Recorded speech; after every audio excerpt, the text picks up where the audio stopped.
Bonjour et bienvenue dans ce tutoriel Analyzer Pro.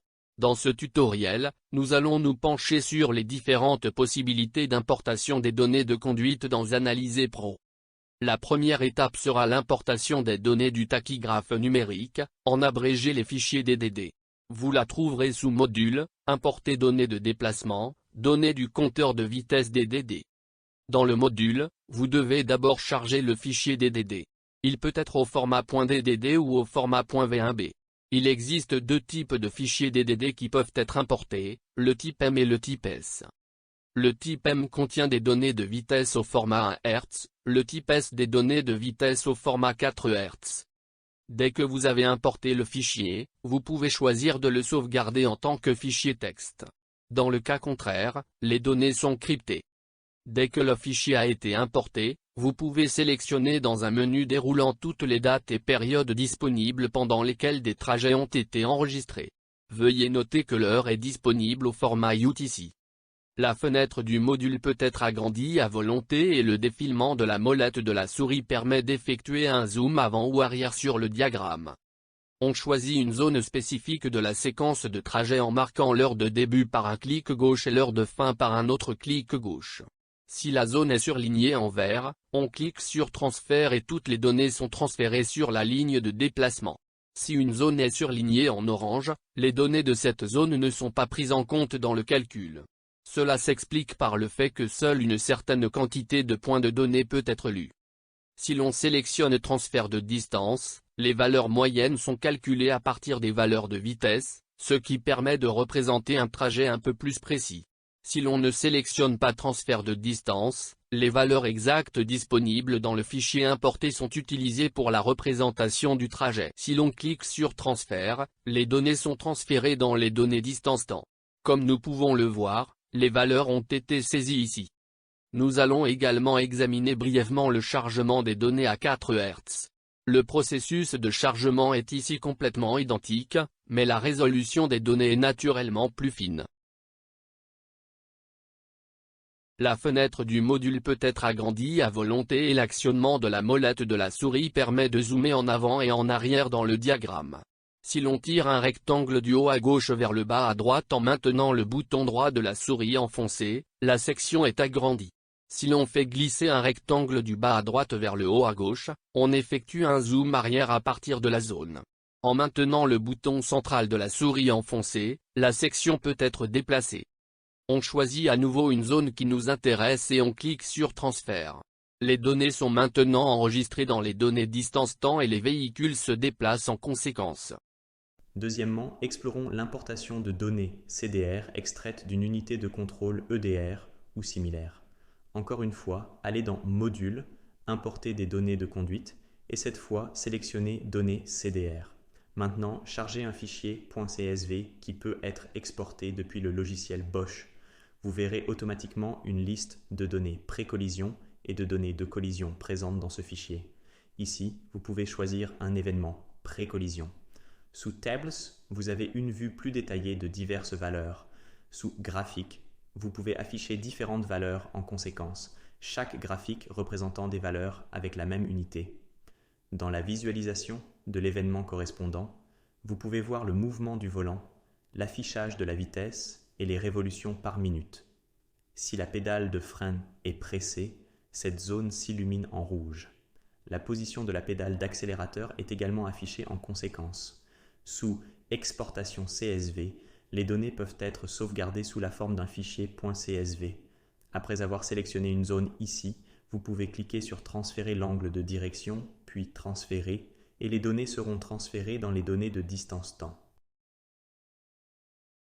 À partir de la version 24, vous avez désormais la possibilité d'entrer manuellement des données si, par exemple, vous ne disposez que d'un fichier PDF. Pour ce faire, cliquez sur Manuel.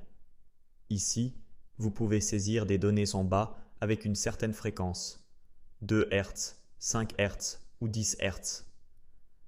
Dans notre CA, nous choisissons 2 Hz et cliquons sur Créer.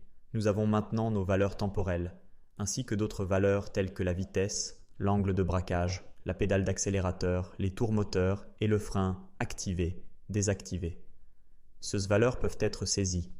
Une fois que nous avons terminé, cliquez sur « Sauvegarder ». Ces valeurs seront automatiquement utilisées lorsque vous sélectionnez la case « Utiliser les données manuelles ». En alternative, vous pouvez également copier un fichier existant que vous avez importé, puis le modifier manuellement. Sinon, l'utilisation des données manuelles est exactement la même que celle des données importées. En tant que troisième étape, nous souhaitons examiner l'importation de données GPS ou l'importation générale de données de divers capteurs de mesure. Les données doivent être au format CSV à partir d'une table Excel. À la fin de ce chapitre, cela sera expliqué à l'aide d'un exemple. Accédez à Modules, cliquez sur Importer les données de conduite, puis sélectionnez GPS général. Lors de l'importation d'un fichier CSV, la section de gauche indique quelles données ont été enregistrées. Il y a une option pour sélectionner une zone spécifique en double-cliquant sur deux liens. Le vert indique que les données seront importées. L'orange signifie que les données ne seront pas importées. Si transférer les coordonnées à la ligne de conduite est sélectionné, les coordonnées du fichier CSV sont utilisées pour façonner la ligne de conduite en conséquence. Si cette option n'est pas choisie, une ligne de conduite droite est le résultat. En cliquant sur « Transférer », les données et la ligne de conduite s'affichent en conséquence. Maintenant, je vais montrer un exemple de la façon dont peut ressembler une table Excel. C'est une table simple avec diverses valeurs. Si l'importation d'un fichier CSV ne fonctionne pas, n'hésitez pas à nous le faire parvenir. En tant que quatrième étape, examinons l'importation de fichiers GPX qui peuvent être créés, par exemple, par des montres de sport. Sous Module, importer les données de conduite, fichier GPX, montre de sport, vous pouvez importer un fichier GPX. Deux graphiques sont affichés. Le premier représente la vitesse au fil du temps. En dessous, différentes zones peuvent être sélectionnées dans le menu déroulant de gauche si elles ont été enregistrées, cadence, fréquence cardiaque ou température. Le zoom sur un graphique entraînera également un zoom au même endroit sur l'autre graphique.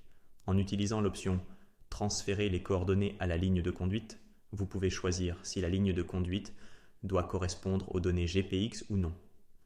En faisant glisser de la partie supérieure gauche vers la partie inférieure droite, avec le bouton gauche de la souris enfoncé, vous créez un rectangle, agrandissant la section.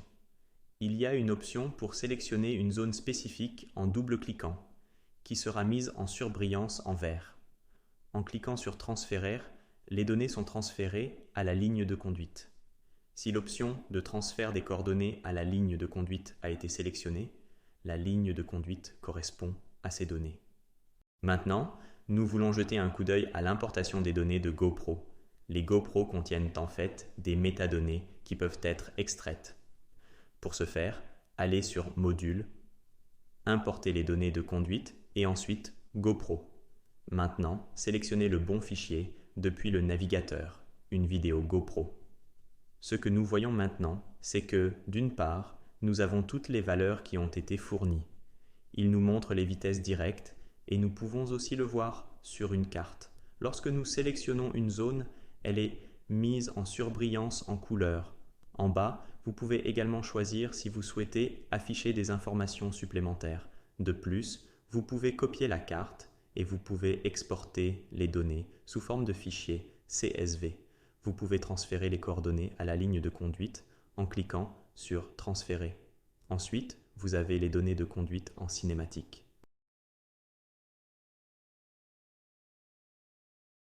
Avec cela, je vous remercie de votre attention et vous souhaite beaucoup de plaisir lors de la pratique.